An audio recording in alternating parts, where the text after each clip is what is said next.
Hola i benvingut al curs de Power Director 8, que en aquest moment anem a començar. Veuràs que el curs és molt fàcil, no és complicat, però els acabats del mateix són verdaderament professionals. La versió que avui encetarem presenta aquesta pantalla que és molt intuïtiva i al mateix moment ens fa que les eines que se'ns van presentant en cada moment són les que necessitarem, sense fer gaire feixuc la tasca de trobar-les. El ratolí es anirà desplaçant per la pantalla. Cada vegada que jo faci un clic amb el botó esquerre, com ara, apareixerà un cercle vermell. Si el clic el faig amb el botó dret, sortirà un cercle blau. Això et podrà indicar sobre la marxa quins botons faig servir i tota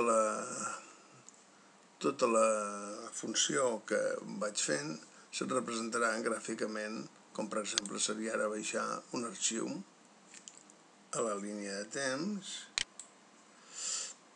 i així es podrem anar seguint pas a pas.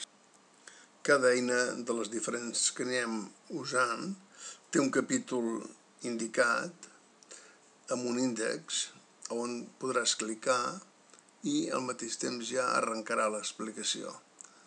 Això et facilita que en un moment donat puguis buscar una informació molt puntual de forma molt ràpida i molt precisa.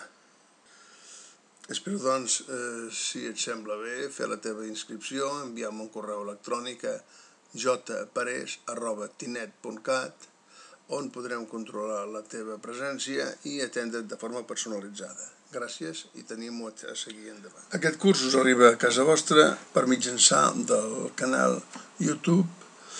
És un canal de molta difusió, però que ens limita els arxius de màxim 10 minuts de durada. Els capítols, molts d'ells, sobrepassen aquest temps, per lo que m'he vist obligat a seccionar-los, és a dir, que els podrem trobar en capítol 2.1, 2.2, 2.3, 2.4, depèn del temps que necessitem per acabar de desenvolupar. Una recomanació és que si se us obre la pantalla i no teniu activat l'alta qualitat, veniu aquí en aquesta pestanya, HQ, i aquí ens dona qualitat normal, i si ja s'us ha obert amb alta qualitat, anem a fer un pas més. Veureu que se'ns dona una millor quantitat de pantalla i encara tenim el recurs de clicar a pantalla completa, amb el que llavors ja tenim la visió més ampla, potser no tan definida però més ampla, i podem seguir-ho potser millor les explicacions.